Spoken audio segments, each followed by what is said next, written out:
သိပ္ပံပညာရှင်များသည်ရေနံဆီအပြည့်ရှိသောဆီတစ်စီကိုရည်ရွယ်ချက်ရှိကျမ်းပြင်ပေါ်သို့လောင်းချလိုက်ကြသည်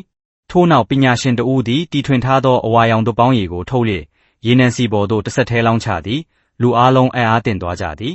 စက္ကန့်ပိုင်းအတွင်းအဝါရောင်သွပ်ပေါင်းရည်သည်လျင်မြန်စွာပြန့်နှံ့သွားပြီးမျက်စိတမိတ်အတွင်းရေနံဆီအားလုံးကိုစုပ်ယူသွားသည်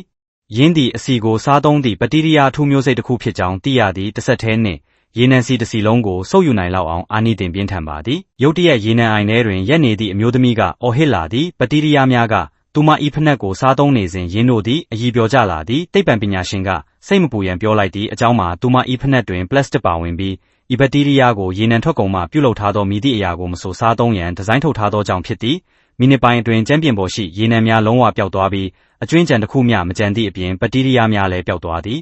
ထိုအခါလူအားလုံးသည်ပြက်အရည်ကိုကမ္ဘာရေနံထောက်ပံ့ရေးကိုဖျက်ဆီးရန်လက်နက်အနေဖြင့်အသုံးပြုနိုင်တော့မည်ဟုသောအကြံပြုချက်ဖြင့်အောင်ပွဲခံကြသည်